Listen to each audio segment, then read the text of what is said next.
Good morning friends, welcome to Google chemistry. आज हम बात करेंगे एक बहुत ही ज़्यादा इंपॉर्टेंट टॉपिक की। जो सबसे ज़्यादा इनिशियल स्टूडेंट होते हैं उनकी सबसे बड़ी प्रॉब्लम है, sir how to start learn chemistry. Chemistry को कैसे पढ़ना शुरू करें, क्योंकि आज एक मेंटालिटी बन चुकी है स्टूडेंट्स की। मेंटालिटी नहीं कह सकते, थोड़ा बहुत समाज में जो कि एक पॉल्यूटेड मेंटालिटी कह सकते हैं। लोग कहते हैं chemistry is a boring subject. लोग नहीं कहते, कुछ लोग कहते हैं जिनको रियल में पता नहीं है केमिस्ट्री है क्या, वो कहते हैं chemistry is a boring subject. But हम कहते हैं chemistry is not a boring subject, chemistry is very scoring subject. अगर आप ढंग से केमिस्ट्री के उन बेसिक टर्म को पढ़े हैं जो सबसे ज़्यादा ज़रूरी है आपके लिए, तो यकीन मानिए सबसे कम मेहनत करके सबसे ज़्यादा स्कोरिंग सब्जेक्ट हमारा जो साइंस का है वो कौन सा है, केमिस्ट्री है। बोर्ड में भी क्वेश्चंस आते हैं या कहीं भी आप देखेंगे क्वेश्चंस आते हैं, 5 मार्क के क्वेश्चन आते हैं। केवल 5 लाइन की रिएक्शन आप लिख दीजिए और आपको पूरे में पूरे मार्क मिल सकते हैं। तो हम कह सकते हैं कि chemistry is not a boring subject but it is a very scoring subject. It's depend on you. अगर आप हल्की सी मेहनत, थोड़ी सी मेहनत करते हैं तो जो भी आने बिगनर्स हैं केमिस्ट्री पढ़ने के लिए, जिनको लगता है कि क्या है केमिस्ट्री में, क्या पढ़ना है, कैसे पढ़ना है, खासकर हम बात करेंगे जो अभी अपने हाई स्कूल के एग्जाम को स्टूडेंट्स ने दिया है, जिनका क्लास 11th में इस बार एडमिशन लेंगे, तो उनको पढ़ना होगा फिजिक्स केमिस्ट्री मैथ या फिजिक्स केमिस्ट्री बायोलॉजी। तो केमिस्ट्री तो दोनों में कॉमन ही रहेगी। तो कैसे ग्रो करना है, उनको कैसे बिगनिंग करनी है, आज इस टॉपिक का समाधान लेके हम आपके सामने आए हैं। तो आप लोग ध्यान से मेरी बातों को समझिएगा और कोशिश करिएगा कि जो जो हम बताते हैं उनको टॉपिक टू टॉपिक आपको समझना है, उनको शुरू करना है। तो आज का जो हमारा मेन टॉपिक, हम इसी टॉपिक पे बात करेंगे। अगर आप चाह रहे हो कि हम कुछ और देंगे तो कुछ और नहीं, इस वीडियो में बस हम इतना देंगे कि कैसे शुरू करें केमिस्ट्री को, how to start learn chemistry. क्या वो बेसिक टर्म है जिनको बिना जाने हम केमिस्ट्री नहीं पढ़ सकते। ऐसा नहीं हम डायरेक्ट सिलेबस पे आ जाएं। कई सारे स्टूडेंट सिलेबस टू सिलेबस पढ़ते हैं, कहते हैं ये मेरे किस काम का। लेकिन हम आपको बता दें कि आप अभी तक जो कुछ भी प्रीवियस ईयर में पढ़े होंगे या नहीं पढ़े होंगे वो अलग बात है। अब हम आपको बताएंगे कि वो टॉपिक कौन कौन से हैं बिना जिनके केमिस्ट्री आपको नहीं समझ में आएगी। कुछ बच्चे बोलते हैं ना सर उड़ गई ऊपर से, तो ऊपर से ही केमिस्ट्री उड़ जाएगी अगर आपको वो बेसिक चीज़ें नहीं आएंगी। तो सबसे पहले तो बात करेंगे वो कौन कौन से चीज़ें हैं केमिस्ट्री में जिसको केमिस्ट्री पढ़ने के पहले हमको आना बहुत ही ज़्यादा इसेंशियल है। और उसके बाद हम बात करेंगे कि केमिस्ट्री की कुछ ब्रांच है उनको कैसे पढ़ा जाए, उनको पढ़ने के लिए, उनमें इनिशियल घुसने के लिए हम क्या क्या पढ़ें। और जो स्टूडेंट्स हमारे क्लास 11th पास भी हो चुके हैं और जिनको लगता है कि केमिस्ट्री हमको टफ लगती है या सर समझ में नहीं आती, तो उनके लिए भी यह वीडियो बहुत ही ज़्यादा इंपॉर्टेंट है। तो आइए हम सीधे टॉपिक पे आते हैं कि how to start learn chemistry, कैसे हम केमिस्ट्री को शुरुआत से पढ़ें। तो देखिए, सबसे पहले जैसा कि मैंने आपको अपने इंट्रोडक्शन वीडियो में ही बताया था कि chemistry is a subject in which we study about the chemical reaction and its related term. Chemistry में हम केमिकल रिएक्शन की स्टडी करते हैं। तो अगर हम आपसे बात कहें कि एक केमिकल रिएक्शन, आप लिखिए, अभी खुद समझ में आ जाएगा कि उस केमिकल रिएक्शन को समझने के लिए क्या क्या चीज़ हमारे लिए जानना बहुत ही ज़रूरी है। जैसे मान लीजिए हमने एक केमिकल रिएक्शन लिया, हमने लिया कि मान लीजिए केमिकल रिएक्शन की बात छोड़िए, हमने लिया एक नॉर्मल कंपाउंड लिया, एक कंपाउंड लिया जिसको मान लो हमने कहा कि एक कंपाउंड है मीथेन CH4।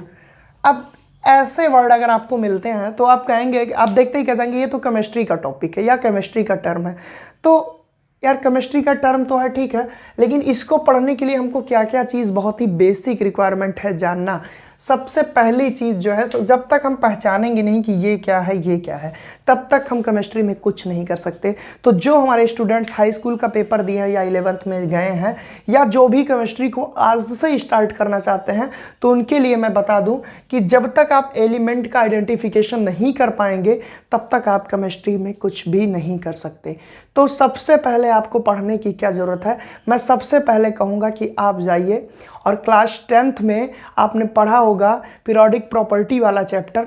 तो पीरियोडिक टेबल चैप्टर से 1 से लेकर 20 एटॉमिक नंबर तक, 1 to 20 एटॉमिक नंबर तक के जितने भी एलिमेंट हैं आप उनको याद कर लीजिए, उनके सिंबल याद कर लीजिए, उनके एटॉमिक नंबर याद कर लीजिए। क्योंकि जब तक आपको सिंबल नहीं पता है आप कोई भी कंपाउंड, कोई भी एलिमेंट और कोई भी केमिकल रिएक्शन नहीं समझ सकते।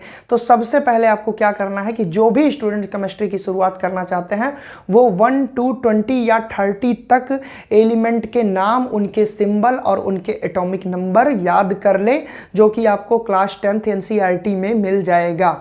दूसरी चीज़, ये तो आपको जानना बहुत ही ज़रूरी है। दूसरी चीज़ ये आपको बेसिक नॉलेज ये होना चाहिए कि एटम क्या है, मालिक्यूल क्या है, एलिमेंट क्या है, क्या डिफरेंस है। कई सारे स्टूडेंट यही नहीं समझ पाते कि एटम, मालिक्यूल और एलिमेंट में कुछ डिफरेंस भी है कि नहीं, वो सब कुछ एटम ही बोलते हैं। तो इन चीज़ों को समझना भी हमारे लिए बहुत ही ज़्यादा ज़रूरी है। दूसरी चीज़ सबसे ज़्यादा जानना ज़रूरी और क्या है, हम ये जान गए, ठीक है, मान लो हमको केमिकल फार्मूला बनाना है, तो केमिकल फार्मूला आप कहाँ से बनाना सीखोगे? एलिमेंट का नाम पता होना चाहिए, एटॉमिक नंबर। तो अगर आप एटम, मालिक्यूल, एलिमेंट पढ़ रहे हैं तो एटॉमिक स्ट्रक्चर को भी थोड़ा बहुत जानकारी आपको होना बहुत ही जरूरी है। तो अब एटॉमिक स्ट्रक्चर में क्या क्या, जैसे इलेक्ट्रॉन कहाँ पाए जाते हैं, प्रोटॉन कहाँ पाए जाते हैं, न्यूट्रॉन क्या होते हैं, क्या चार्ज होता है इन पे, कौन न्यूट्रल होते हैं, कौन पॉजिटिव। तो एक पूरा ओवरव्यू आपको, मतलब एक शार्ट इंट्रोडक्शन आपको पता होना चाहिए कि एटॉमिक स्ट्रक्चर में क्या क्या है। दूसरी चीज़, जब तक आप एटॉमिक स्ट्रक्चर नहीं जानेंगे तब तक आप कुछ नहीं कर सकते। तो फर्स्ट ऑफ ऑल हमको एलिमेंट के नाम याद करने हैं, उनके सिंबल याद करने हैं। उसके बाद हमको क्या करना है, उसके बाद हमको एटॉमिक नंबर क्या है, एटॉमिक मॉस क्या है, आइसोटोप्स क्या है, आइसोबार क्या है, और एटॉमिक स्ट्रक्चर के डिटेल को पढ़ना होगा अगर हमको स्टार्ट करना है। तो जब तक ये सारी चीज़ें आपको नहीं आएंगी तब तक आप केमिस्ट्री नहीं समझ पाएंगे। अब हम बात करते हैं आगे अगर आप थोड़ा सा और अच्छा बेस बनाना चाहते हैं, क्योंकि बात क्या होती है, अगर हमारा बेस अच्छा है तो हमको आगे की चीज़ें बहुत ही ज़्यादा अच्छे से समझ में आती हैं। कैसे समझ में आएंगी? हमारी जो कोई भी सब्जेक्ट अगर हमको पढ़ना है तो हम एक पिरामिड समझ लें, पिरामिड के जैसा हमको करना है। जैसे मान लीजिए कि ये एक पिरामिड है, तो इस पे अगर हम यहाँ से चढ़ेंगे तो उतने अच्छे से नहीं। तो ये पिरामिड क्यों ऐसे खड़ा है? इसलिए खड़ा है क्योंकि जो इसका बेस है ये बहुत ही ज़्यादा ब्रॉड है। तो आप खुद समझ सकते हैं कि शुरुआत में किसी भी सब्जेक्ट पे आपको अगर पकड़ बनानी है, पीक तक पहुंचना है, तो आपको बेस में बहुत ही ज़्यादा ब्रॉड रखना होगा, यानी बेस आपको बहुत ही मजबूत करना होगा। तो अगर केमिस्ट्री सब्जेक्ट में आपको बहुत अच्छी पकड़ बनानी है, पीक तक पहुंचना है, तो ये जो बेसिक चीज़ें हैं इनको एकदम अच्छे से थोड़ा टाइम दे के पढ़ना होगा। हम नहीं कहते कि आप 11th में है तो आप सिलेबस मत पढ़िए। ये चीज़ें हो सकता है आपको दूसरे चैप्टर में, तीसरे चैप्टर में मिले, कुछ चीज़ें और आगे मिले, लेकिन इन सारी चीज़ों को पढ़ते रहना है, तब हमको जाके कोई चीज़ समझ में आएगी। और एटॉमिक मॉडल हैं, कुछ एटॉमिक मॉडल हैं कि क्या क्या दिया गया, पहले एटम की परिकल्पना कैसे की गई, फिर बाद में क्या गलत हुआ, फिर क्या सही हुआ, लास्ट में फाइनली कौन सा हुआ। तो थोड़ा सा हिस्ट्री भी हमको इसकी पढ़नी है, तब हम चीज़ों को समझ पाएंगे। वो नहीं भी पढ़ेंगे तो चल जाएगा, लेकिन 1 to 30 एलिमेंट के नाम प्लस सिंबल और एटॉमिक नंबर, और दूसरी चीज़ एटॉमिक स्ट्रक्चर के बारे में बेसिक नॉलेज, उन पे चार्ज, तब जाके हम कुछ कर पाएंगे। अब मान लीजिए हमको एटॉमिक नंबर याद हो गया तो भी कुछ नहीं होगा। एटॉमिक नंबर के बाद फिर हमको कुछ बेसिक टर्म है, जैसे वैलेंसी। अगर हमने CH4 लिख दिया कहीं पे, तो कैसे पता चला कि कार्बन के साथ 4 हाइड्रोजन ही जुड़े? क्वेश्चन मन में उठेगा, क्यों 3 नहीं जुड़ सकते, क्यों 2 नहीं जुड़ सकते? तो मैं आपको बता दूं कि अगर आपको वैलेंसी निकालनी आती रहेगी तो आप बता सकते हैं कि मान लीजिए ये इतना है, ये एलिमेंट इतना है, तो एटॉमिक नंबर इतना है, तो ये कैसे कंबाइन करेंगे, किस स्टेज में ये डाई एटॉम बनाएंगे या ट्राई एटॉमिक बनाएंगे, मतलब इनकी बैलेंसी यहाँ पे क्या होगी। तो बैलेंसी टर्म आप तभी क्लियर कर पाओगे जब आपको एक केमिस्ट्री का बहुत ही ज़्यादा बेसिक कहें या इसेंशियल कहें टॉपिक, वो क्या है, इलेक्ट्रॉनिक कॉन्फ़िगरेशन। इलेक्ट्रॉनिक कॉन्फ़िगरेशन जब तक आपको नहीं आएगा आप केमिस्ट्री में आगे नहीं बढ़ सकते। अब इलेक्ट्रॉनिक कॉन्फ़िगरेशन की बात करें तो इलेक्ट्रॉनिक कॉन्फ़िगरेशन हमारे 2 टाइप से आपने पढ़ा होगा। हाई स्कूल में आपने पढ़ा होगा बोहर-बरी इलेक्ट्रॉनिक कॉन्फ़िगरेशन, जिसको हम ऐसे लिखते हैं 2, 8, 18 करके। तो वो चीज़ अगर हमको आ रही है तो हम आउटर मोस्ट सेल में कितने इलेक्ट्रॉन उपस्थित हैं वो चीज़ निकाल सकते हैं। अगर हम वो चीज़ निकालेंगे तो वहाँ से हम बैलेंसी प्रिडिक्ट कर सकते हैं। दूसरी चीज़, एक रूल अभी आप क्लास 11th में 2nd चैप्टर में पढ़ोगे, कोई डरने की बात नहीं है। 2nd चैप्टर में आप पढ़ोगे आहबाउ रूल, इलेक्ट्रॉनिक कॉन्फ़िगरेशन फिलअप करने का आहबाउ रूल। उन्होंने भी कुछ कहा, उन्होंने कहा electron filled in the orbital in the increasing order of the energy. तो आप कैसे एनर्जी के बढ़ते हुए स्तर में इलेक्ट्रॉनिक कॉन्फ़िगरेशन लिखना सीखोगे। तो एकदम बिल्कुल मत डरिए, कुछ टर्म आपको लग रहे होंगे कि सर ये थोड़ा सा अलग है, अभी हमने नहीं जाना। तो हाई स्कूल तक जो भी आपने पढ़ा, मेरी बात मानिए, अगर आपको क्लास 11 की केमिस्ट्री अच्छे से पढ़नी है, क्लास 12 की अच्छे से पढ़नी है, तो अभी आप जाइएगा और आप थोड़ा सा पीरियोडिक टेबल के बारे में पढ़ लीजिएगा। थोड़ा सा periodic table in the sense कि आप एटॉमिक नंबर और उनके जो जो सिंबल हैं वो सब याद करिएगा। और थोड़ा सा क्लास 9th में आप पीछे जाके देखिएगा, केमिस्ट्री जो एटॉमिक मॉडल से रिलेटेड है वो पढ़िएगा। अब हम बात करते हैं और अच्छे से बेस बनाना है तो और क्या क्या टॉपिक है जिनको पढ़ लें तो हमारी केमिस्ट्री एकदम सुधर सकती है। चाहे 12th में चाहे 11th या नीट AIT की जो भी प्रिपरेशन कर रहे हैं, तो एक पीरियोडिक टेबल तो पढ़ना ही पढ़ना है। उसके बाद हमको क्या जानना बहुत जरूरी है, उसके बाद केमिकल बॉन्डिंग का हमको बेसिक नॉलेज है। अब ये तो आगे केमिस्ट्री हो गई, आप कहेंगे सर आप तो यही बता रहे हैं जो चैप्टर हमको क्लास 11th में पढ़ना है, इसलिए यही बता रहा हूँ कि इनकी इंपॉर्टेंस को आप समझो। जब तक हम किसी चीज़ की इंपॉर्टेंस को नहीं समझते, उसको पूरी कंसंट्रेशन से नहीं पढ़ते, तो ये आपके चैप्टर केमिकल बॉन्डिंग में ही तो हम पढ़ेंगे कि टाइप्स ऑफ बॉन्ड, यहाँ पे कौन सा बॉन्ड है, कोवैलेंट है कि इलेक्ट्रोवैलेंट है, हाइड्रोजन बॉन्ड है। तो ये सब जितने चैप्टर और जितने टॉपिक हमने आपको बताए, बिना इसके आपकी केमिस्ट्री पे पकड़ नहीं हो सकती। तो आप अपने पिरामिड के जो बेस है इसको ब्रॉड बनाइए, जितना ब्रॉड बनाएंगे आप यकीन मानिए उतना ही मजबूत आपको केमिस्ट्री में पकड़ बन जाएगी। दूसरी चीज़, अब इनऑर्गेनिक की बात ये हो गई। इनऑर्गेनिक क्या कहें, पूरी केमिस्ट्री बेसिक, क्योंकि हम एक ऑर्गेनिक रिएक्शन भी लेते हैं तो कार्बन आया, तो कार्बन क्या है सबसे पहले ये तो जानना जरूरी है कि इसका सिंबल क्या है, इसका एटॉमिक नंबर क्या है।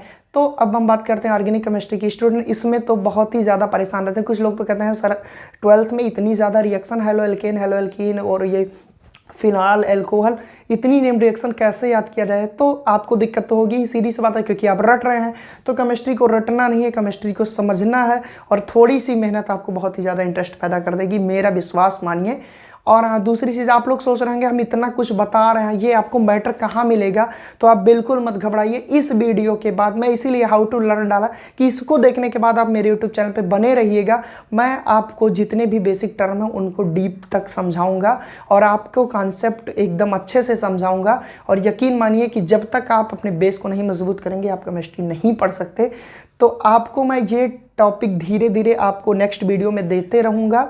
और साथ ही जो स्टूडेंट्स हमारे क्लास 10th में वो बिल्कुल ना घबराएं, मैंने फर्स्ट चैप्टर साइंस का स्टार्ट कर दिया है, 4 वीडियो लेक्चर पढ़ भी गए हैं, तो 5वां वीडियो लेक्चर जो है वो भी पढ़ेगा, और 2 लेक्चर में वो क्लास 10 फर्स्ट चैप्टर खत्म हो जाएगा। हम बहुत तेज़ नहीं खत्म कर रहे हैं क्लास 10th, क्योंकि 5 ही 4 चैप्टर हैं, और अगर अभी खत्म कर देंगे तो बाद में फिर क्या होगा। इसलिए आप 1 मंथ में 1 चैप्टर भी अगर हम कवर कर आ रहे हैं तो आप कोई दिक्कत नहीं होनी चाहिए, आप धीरे धीरे पढ़ते रहिए। और जो 9th 10th में है उनसे भी मैं यही कहूँगा, 11 12 जो हैं वो उनसे भी यही कहूँगा कि जितने टर्म मैंने अभी बताए, जो मैं आपको पढ़ाऊँगा भी अपने अगले वीडियो लेक्चर में, इनको प्लीज़ और प्लीज़ पढ़ लीजिएगा। फिर आप देखिए कैसे आपको केमिस्ट्री टफ लगती है, फिर आप कहेंगे सर सबसे ज़्यादा स्कोरिंग सब्जेक्ट तो केमिस्ट्री है। तो हम बात करते हैं ऑर्गेनिक केमिस्ट्री की। तो बहुत सारे स्टूडेंट्स को इसमें प्रॉब्लम होती है, रिएक्शन रटनी पड़ती है। तो रिएक्शन क्या करें कि रटनी ना पड़े, तो मैं आपको बता दूं कि ऑर्गेनिक केमिस्ट्री अगर आपको ढंग से पढ़नी है तो एक चैप्टर है GOC, जनरल ऑर्गेनिक केमिस्ट्री, जो कि क्लास 11th में आपको आगे मिलेगा, वो पढ़ाया जाएगा। बिल्कुल मत घबराइए, जब तक ये नहीं पढ़े रहेंगे तब तक वो भी नहीं समझ में आएगा। तो उसमें आपको कुछ टर्म है बेसिक जिनको पढ़ना रहेगा, जनरल ऑर्गेनिक कॉन्सेप्ट पढ़ना रहेगा उसमें। जैसे आपको बेसिकली बात करें, रिजोनेंस क्या है, इंडक्टिव इफेक्ट क्या है, हाइपर कंजुगेशन क्या है, कॉन्जुगेशन क्या है, एरोमेटिसिटी क्या है, तो ये सब टॉपिक आपको आगे पढ़ाए जाएंगे। ये तो एकदम डीप केमिस्ट्री हो गई। हाँ, लेकिन जानना है अगर केमिस्ट्री को अच्छे से, तो इन सब पे पकड़ आपकी मजबूत होनी चाहिए। तो जो भी स्टूडेंट क्लास 11th के हाई स्कूल का पेपर दिए, उनका पेपर अच्छा गया, उनकी रिजल्ट भी अच्छी आएगी, नो डाउट। अब वो बिल्कुल ना घबराएं, हम आपको क्लास 11 क्लास 12 की केमिस्ट्री एकदम बेसिक देंगे। लेकिन उनको पढ़ाने के पहले हम ये सब टॉपिक आपके क्लियर करना चाहते हैं, क्योंकि बिना को जाने आप कोई सिलेबस पढ़ाएंगे तो आपको समझ में नहीं आएगा, फिर आपको बोरियत महसूस होगी। तो आप बिल्कुल मत घबराइए, केमिस्ट्री एकदम आसान सब्जेक्ट है, बहुत ही स्कोरिंग है, आपको इंटरेस्ट लेकर पढ़ना है। मैंने जितना बताया इतना कोशिश करिएगा पढ़ने की, साथ में हम आपको वीडियो भी देंगे। तो आप पढ़ते रहिए अच्छे से, बिल्कुल कॉन्फिडेंस के साथ, क्योंकि विदाउट कॉन्फिडेंस आप पढ़ेंगे तो आपको बोरियत महसूस होगी। और best of luck for chemistry student, पढ़ते रहिए। धन्यवाद।